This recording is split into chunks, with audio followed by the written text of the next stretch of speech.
दूसरे साल जैसे सब एक लाइन में लगते, सब लोगों ने वही लगाया। यानी जो धान लगाए तो सब धान लगा देते, कपास बोलो तो सब कपास लगा देते। ये कोई इंटेलिजेंट एटीट्यूड नहीं है।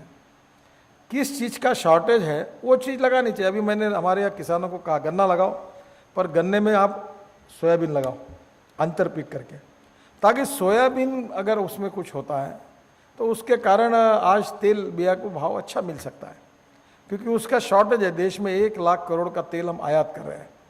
हमारे यहाँ तुअर है, चना है, मूंग प्लस प्रोडक्शन हो तो रेट डाउन हो जाएंगे। अब चावल की स्थिति इतनी खराब है कि मेरे समझ में नहीं आता कि इसका आगे क्या होगा। शुगर की स्थिति इतनी खराब, और इसलिए हमारे पास पेट्रोल, डीजल और गैस के ऑप्शन में जाना ये सबसे अच्छी बात है।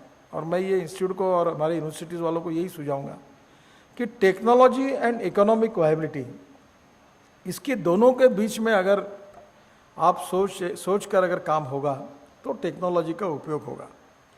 जहाँ तक ये वेस्ट का कन्वर्शन वेल्थ, ये पूरक उद्योग करके किसानों के लिए बहुत आवश्यक है। तो विदर्भ में कम से कम 50,000 युवाओं को रोजगार मिल सकता है। मैं आपको और एक बात के लिए कहूँगा कि हमारी वेस्ट लैंड पड़ी हुई है। WCL ने कोल माइन की ऐसी ज़मीन पड़ी हुई है। अभी मैं बेंगलोर में एक साइंटिस्ट मुझे मिले थे, उन्होंने बाम्बू लगाया। बाय यूजिंग बायोटेक्नोलॉजी उन्होंने बायोमास की प्रोडक्टिविटी बढ़ाई, और जो बायोमास तैयार हुआ उससे उन्होंने बिजली तैयार की। तो 1 एकड़ में अगर हम लोग बाम्बू अच्छा बनाते हैं तो बाम्बू का उपयोग जो है उसका बायोमास भी बन सकता है और उसके लिए उसकी पावर भी बन सकती है। तो हमारे यहाँ जो वेस्टलैंड पड़ी है, जो ये इंडस्ट्री चला रहे हैं, आपके यहाँ वेस्टलैंड में आप ही कहीं आपको जो चाहिए वो बायोमास, बायोटेक्नोलॉजी का उपयोग करके अगर जनरेट करेंगे और वही बायोमास के अगर आप पैलेट बनाएंगे तो आपको रॉ मटेरियल वहीं के भी मिल सकता है।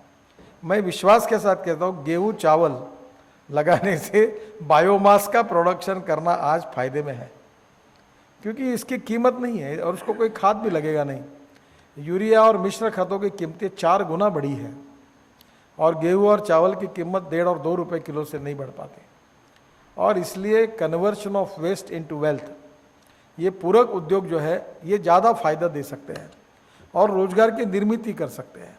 और इसलिए हमारा approach technology and economics viability दोनों के बीच में अगर परफेक्ट होगा तो रोजगार की निर्मित होगी और हमको 2 पैसे मिलेंगे और गांव में खेती करने वाले लोगों के पास पैसे आएंगे। दूसरी बात जो मैंने आपको कही है कि हम लोग, हमारे वेस्ट लैंड है, फॉरेस्ट है, सुडपी जंगल दिखा है, एक भी पेड़ नहीं है। ऐसी लैंड, क्या ऐसे एंटरप्रेन्योरशिप रखने वाले लड़कों को 200-300 एकड़ लैंड बायोमास लगाने के लिए दिए जा सकती क्या? मैं ज़रूर कोशिश करूँगा। अगर लैंड का उपयोग अगर आपने किया और वहाँ से बायोमास तैयार करके अगर वो आपने बेचा तो उसका फ़ायदा है। मैं मानता हूँ कि आने वाले समय में, मैं भी ईरान में गया था, तो ईरान में करीब 15-16 शुगर फैक्ट्रीज हैं। तो ईरान की शुगर जो है वो बीट से तैयार होती है। बीट में 18% शुगर है। अमेरिका की शुगर कॉर्न से होती है, और हमारे हिंदुस्तान में गन्ने से शुगर होती है, ब्राज़ील में और हमारे यहाँ। और गन्ने में 12%, 12.5% शुगर है और बीट में 18% है। तो बीट से अगर इथेनॉल बनता है तो आज हमारे देश की केवल 5% भी हमको इथेनॉल नहीं मिल रहा है, और हम 8 लाख करोड़ रुपए का इंपोर्ट कर रहे पेट्रोल, डीजल और गैस। अगर हम आज जितना इथेनॉल ले रहे हैं उससे 25 गुना भी ज़्यादा इथेनॉल लेंगे तो भी आज रिक्वायरमेंट है, हम दे नहीं पा रहे हैं, हम इंपोर्ट कर रहे हैं। और इसलिए इथेनॉल बनाना, बायोडीजल बनाना, ये इंपोर्ट सब्स्टिट्यूट है और इसके रेट भी अच्छे हैं।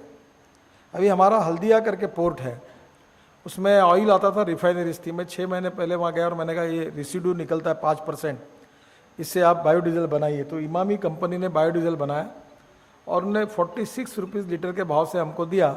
हमारा रेलवे का इंजन भी चल रहा है, ट्रक्स भी चल रहे, गाड़ियाँ भी चल रही है, बसेस भी चल रही है, और वो सब हम डीजल यूज़ करें 46 रुपीज़ पर लीटर।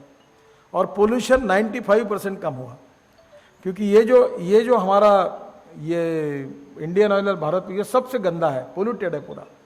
इसके कारण काफ़ी इन्वायरमेंट के लिए प्रॉब्लम्स है।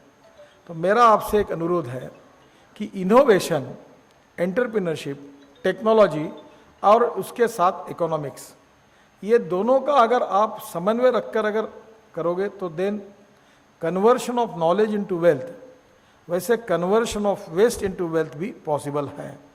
मैं अभी कपास के बारे में भी आपको कहूँगा कि ये जीनिंग प्रेसिंग भी हालत ठीक नहीं है।